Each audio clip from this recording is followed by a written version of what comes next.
Is the Big Baller brand officially over? Unfortunately, it looks that way. Some of this stuff I'm going to be reading from my phone because I don't want to get names wrong and stuff like that, so bear with me for the first little portion here. But there was some drama with the Big Baller brand. Unfortunately, I know that there's a lot of haters that kind of feed off of it, especially online, because everybody's anonymous. So it's not like there's a name and face and address and all that stuff too. The hate that goes around on this platform that we all share here. It's amazing what people do when they are unsupervised and anonymous. I'm just pointing that out there. There's some issues at the Big Baller brand. All of the Ball brothers have unfollowed their company, essentially, the Big Baller brand, on Instagram. They've removed all images of these shoes. Now, one of the co-founders, his name is Alan Foster. I guess he was a family friend of LeVar and the Ball kids and all of that stuff. And apparently, or supposedly, maybe even allegedly, because I don't know if this is all fact, this is all just kind of like coming out right now, but allegedly he lost $1.5 million. I don't want to say stole, because again, like there's no facts or anything like that. This is all just coming out in the open right now. But whatever happened, there's a $1.5 million missing, and that guy apparently was in charge of it. So I don't know what's going on, but it's really weird. It's just very interesting that this is the outcome, and a lot of people are kind of disappointed, myself in particular, mostly because I like competition within the sneaker space. It sucks because it gives, again, the haters just another kind of like piece of fuel to be like, see, the shoes are trash or this, that, and the other, which isn't true. A lot of people like to talk poorly about things just because, without actually having, you know, the products in hand, which is very unfortunate, again, in today's world where people speak and judge without actually knowing, without real hard facts and all that stuff. Even journalists don't have any journalistic integrity and all of that stuff, and it's just like really sad, the state that we're in right now. But that is kind of the gist of what's happening. There's a rift within the brand itself, with, you know, starting with this guy, the Alan Foster guy, and Lonzo and his two brothers. They've pretty much like done away with everything as far as the Big Baller brand is concerned right now. And again, a lot of people are saying like that's kind of weird. I think it's unfortunate, but it's not weird in the sense of when you look at the way that their business is structured. The Alan Foster person owns like 16 point some odd % of the company. So if he is in fact stealing from the brand and from this family, the only way to get rid of him is one of two options. The first option is to buy out his 16%, which would be giving the thief, allegedly, the alleged thief, more money, which, I mean, I wouldn't want to do, especially if I was one of them. So, you know, that option might be just out the window in general. The second option is to dissolve the company altogether and just, you know, be like, F it, like we're done. Like, you're not getting any more of this money or any other pieces of this pie, so to speak. That looks like what's happening. And again, it's unfortunate because it's like one dude, like kind of like, you know, domino effect, it just like ruined everything that they were doing. Not that they were doing anything special as far as running the company. I think that they really needed some help on that front. You know, it does raise some questions now with this Big Baller brand supposedly disappearing. The first question I have is, everybody that pre-ordered one of these shoes or one of these shoes, are you going to get your order? Because about a month ago, right when this shoe's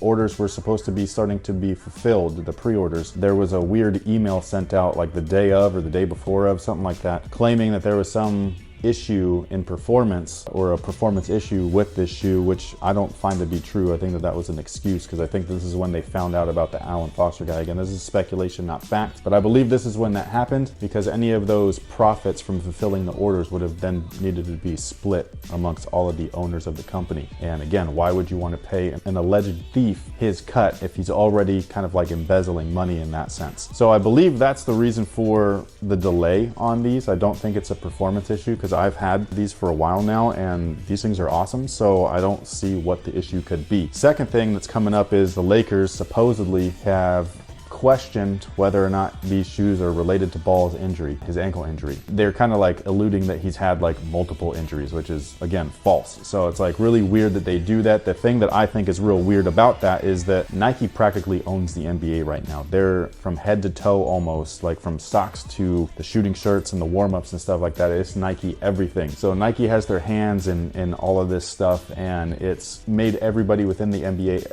a Nike athlete, whether or not they're being paid by the brand brand itself. Take Steph Curry, for example. Every poster that you see of him, maybe in Oakland or in San Francisco, you know, showcasing the Warriors and promoting games and stuff like that, it's usually from the waist up, and Curry's an Under Armour athlete, but there is no sign of Under Armour anywhere. Instead, he's got a nice little swoosh right there on his jersey and stuff. Again, it's like kind of like coincidental, and I just kind of feel like maybe that has something to do with it. Again, pure speculation, don't know. But again, as somebody that actually has the shoes in hand, they're no different than anything that was made before. So this is the overall shoe. I've already done a review on these, but just to break it down for you guys, there's an outsole, which is standard in sneakers. So here's another outsole right there. This is an old shoe, by the way, but it's taken apart. Same stuff. So you have an outsole, you have an outsole. That's that. And then for torsional support, you have this piece right here, which is a TPU shank. TPU is plastic, and it extends all the way to this side, so it covers the entire block of the foot. So it restricts incorrect movement or over flexing of the midfoot section of the shoe. And that's exactly what this is right here. This one is made out of carbon fiber though. This is something that a lot of brands used to use back in the 90s. Now all brands pretty much have switched over to the TPU because the TPU does the same thing. It's a lot cheaper. So that's why they use TPU instead of carbon fiber nowadays. But again, it uses the same exact thing. You'll find TPU in the new version of this shoe actually.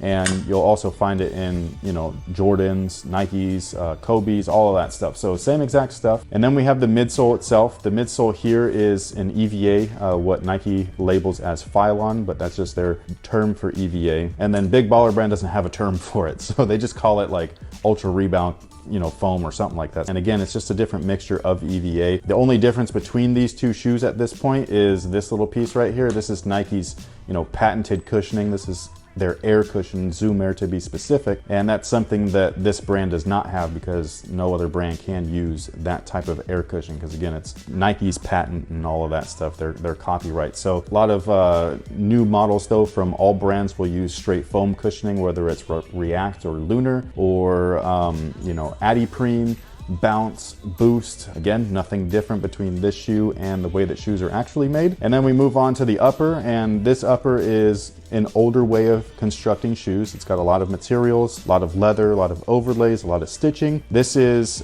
my favorite way of making shoes, like the way that it used to be done, which is again the way that the Big Baller brand has decided to go with the help of David Race, who is the founder or co-founder of Brand Black, and he's the one that designed these shoes. This shoe right here is made just like these, with a lot of leathers, a lot of premium materials and all that stuff, whereas this shoe is made a little bit more similarly to a modern day classic, which is Nike's Air Jet Flight. So it's got a mesh build, but then it's got premium materials overlaid on top of that for extra support, something that again Nike has done before. So this is again nothing new or nothing different, I should say, in actual like sneaker construction and manufacturing. These are all the same. The only difference is that this has a Jordan logo and this has a non-professional athlete logo.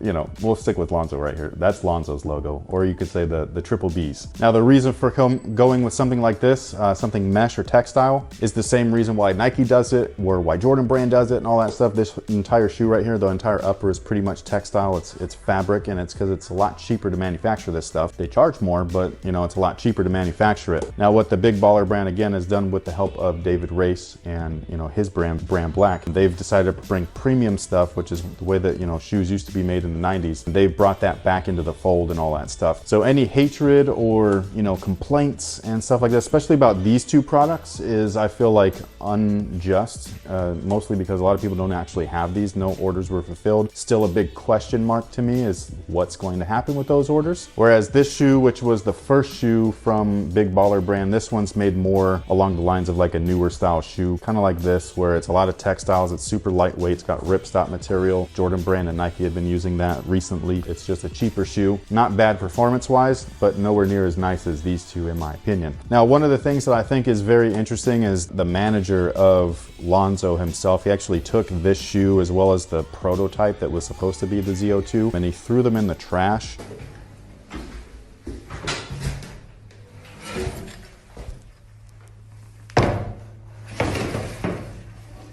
And I understand the sentiment behind that is that he's like directing that directly towards the Big Baller brand. But unfortunately, when you have this shoe in the mix, which was a way better product than what they were gonna release on their own, which was again in help by David Race and Brand Black guys and all of that stuff, you're kind of like trashing what they've done for you. You know what I'm saying? And I'm just kind of like, yo, that's a little bit disrespectful and disheartening. Again, I understand the reasoning, but I just don't agree with doing that. You know what I'm saying? Like, you could have done that with like a t-shirt. What it looks like is the brand is going to be dissolving itself. I think it's unfortunate because again, there's going to be less competition within the sneaker space. You're still with the main heavy hitters, the Jordans, the Nikes, the Adidases, the Under Armours and all that stuff. And it was nice to see something independent, doing something different.